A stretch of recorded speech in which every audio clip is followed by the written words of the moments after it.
Hey everyone, I'm Darren, aka Southern Momma. And I'm Red Squirrel. And behind the camera we have... Phil's here! Phil Robertson is here joining us, so we got some really funny, wild stories. First of all, we'll be in... Today's Tuesday. Today's Tuesday. Got a lot going on Tuesday. A lot of stuff going on. We'll be in Pickens, South Carolina this weekend. Yes. And I'm excited to see everybody out there would tell you to come. I'm very excited. And I think are they sold out too? So I think they're sold out. go to comediandarrennight.com. Any tickets that may be available there, they'll be there. But thank you so much, South Carolina, for doing that. We can't wait to see you all in the great state of Carolina. This isn't one of my stories, but I want to give a wag of the finger to the University of Alabama for letting go, basically shoving out of the nest, Eli Gold. A voice that's just echoed Alabama football for decades, 36 years, and they basically rooted him out of the nest. I'm an Alabama fan, so wag on you. That's terrible, terrible, terrible. Wag of the finger. We want Eli back. Make it happen. Yes. We're pissed. Yes. We're pissed. All right. Very pissed. Let's just jump right into it. What you working on over there, Sugar? Well, this little couple was detained in Punta Cana Punta Cana. My name Punta Cana. airport, claiming household product was mistaken for cocaine. Well, let me get you. I saw that story. A Waterloo couple they got... grateful to be back home after they say they were detained for several hours at a Punta Cana airport accused of carrying drugs. They traveled to the Dominican Republic and they've never had a problem before, but they changed how they're going to travel from now on. They had their luggage flagged at the airport before they boarded their flight back to Waterloo. All right, so basically what happened is she had the damp red. Okay. You know, had it in a little bag, baggy. You know, it looks kind of like baking soda, but it keeps your moisture from your clothes and stuff. They must not have that down there in Punta Cana. Well, they took her into a room and tested the white substance, and because it was a I bet it came back for all kind of shit. Cocaine test white. Yeah. Well, guess what? It was it was positive. What was the name of the product again? Damp red. Damp red. Yeah.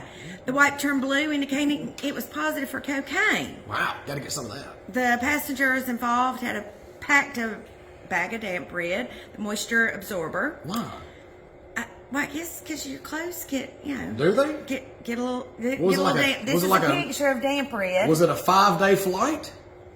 I don't know. Was she worried about Coca-Cola getting spilled inside of her bag? That's a big bag. I question the But same would you thing. bring that? she had it I mean- in a. And she didn't have it in that bag. She just had it in like a baggie, like a Ziploc bag. You know, like you carry some type of other substance. I mean, if my luggage was going to be on a shipping container, right? Going across the ocean for 2 weeks, trying to get across the Pacific or the Atlantic. Where there may I or can may not be understand that. moisture. May or may not be some moisture. You're on a 4 or 5 hour flight. What the hell are you doing? I mean, Okay, so what they did, they had to spend around $1,000 out of pocket to wind up getting back home after being detained.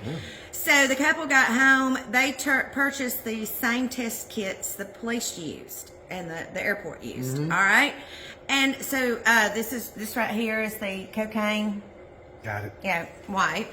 Okay, and so basically it did the same thing. It turned blue. Now, at the University of Waterloo, chemistry professors looked at it and they were like, okay, so what happens is this has cobalt in it and it turns blue when it comes in contact with cocaine. Murphy said the test strips are packaged damp and will also turn blue when the moisture inside dries up. You can't trust a drug test.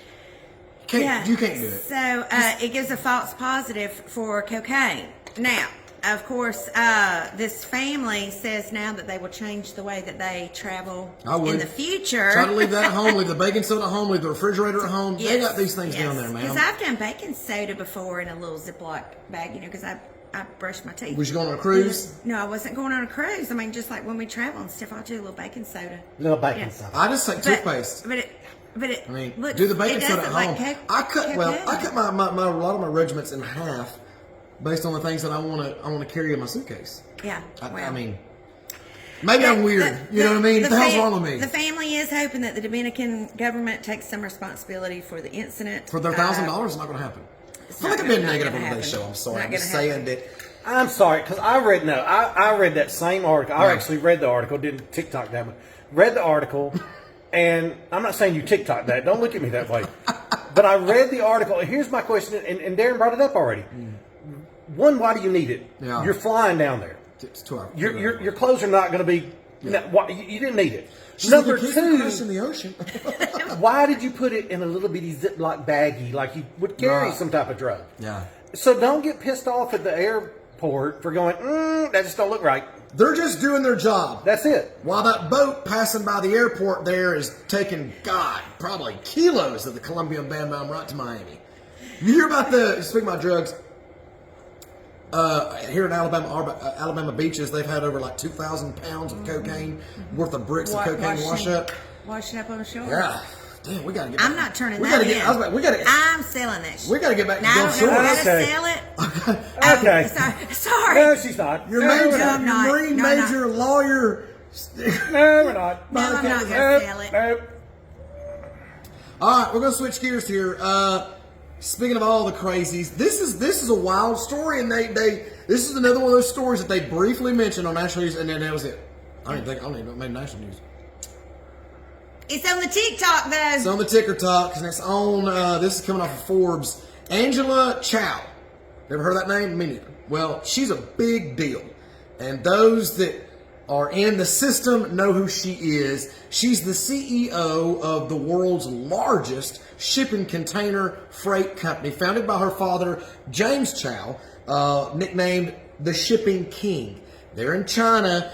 Of course, he has close connections to the CCP. I didn't realize that these people were married into American political leaders. How dumb of me not to have known, right? But apparently Angela Chow's sister, Elaine, is actually the wife of Senate Minority Leader Mitch McConnell. You've seen him before. He'll freeze in the middle of saying things. Republican Minority Leader Mitch McConnell, his wife Elaine is actually sisters with this lady, Angela Chow, that died. Now, this story we're going to leave a little open-ended because it doesn't necessarily have somewhat of a closing, so to speak, because it's still under investigations, and they're not saying anything about it. In fact, news articles that's being posted about this particular situation I'm about to tell you about, they're getting deleted within 24, 48 hours. They're not covering this on national news. It's really crazy. This lady is important. Why is she important? Well, not only is she the CEO of the largest, shipping. These are the massive shipping container, huge oil tanker size ships that carry all of our products here, have ports all over the United States. She's got a Tesla, smart car, very smart, smarter than us. They never catch on fire, and they never take 45 minutes to charge. And they never go out on American freeways in the middle of negative 20-degree temperatures and Americans die inside of them. No, these vehicles, they're smart. They're brilliant. Smarter than us. In fact, they can be operated anywhere, and that's what's leading to all the conspiracy theories about Miss Angela's death. Yes, she died at a very young age. She was only 50 years old. So the story is now that she was on a ranch. She lives in Austin, Texas, but she was on a ranch 50 miles away from her home in the middle of nowhere. In fact, they're not even saying now who owns the ranch. This was in Blanco County, Texas. The sheriff's department is tight-lipped about this. But apparently she was in her car and drove backwards into a pond with a depth of about 20 feet, 6 inches exactly. Drove her vehicle into it backwards where she was not able to get out. The doors were locked and the windows would not roll down, and the whole vehicle just kind of sealed her in where she sank and drowned to death.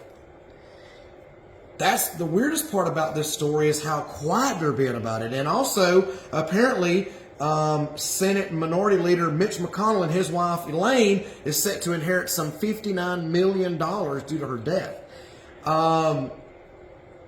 It's just really odd.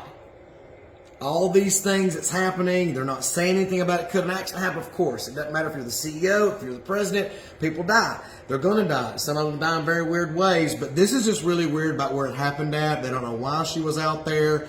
Kind of like the judge out there that died out in the middle of, out there in Texas. It's just so weird. This Chow was the youngest of 6 sisters, an immigrant her parents were, who moved to the U.S. from China in the late 50s. Her eldest sibling, Elaine Chow, again, Senate Minority Leader, his wife, and she also served as Transportation Secretary under President Donald Trump and Labor Secretary under President George Washington. Excuse me, George Washington. George Washington. They have been around a long Wow. time. George W. Bush. My apologies. Yeah. Yeah, her father was named chairman of Foremost Group following her death.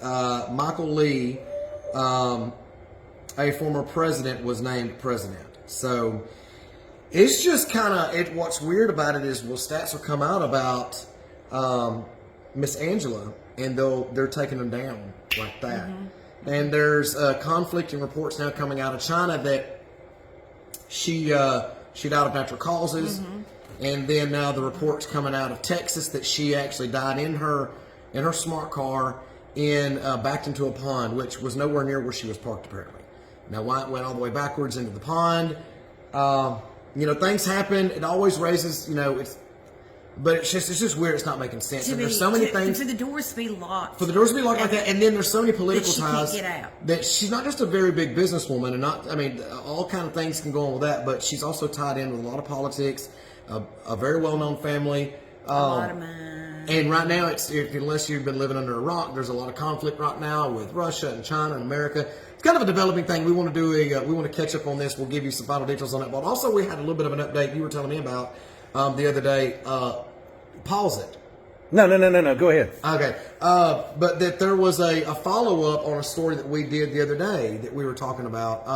I can't remember which one. Oh, gosh. We'll have it for the next episode. I can't remember. There's so many things coming out now. But anyway, we'll keep you updated on Angela Chow. I'm really interested in this. I think there's something to this. There's something to this on all different kind of levels. I'm Darren, not AK, so the Momma. And I'm Red Squirrel. Happy Tuesday.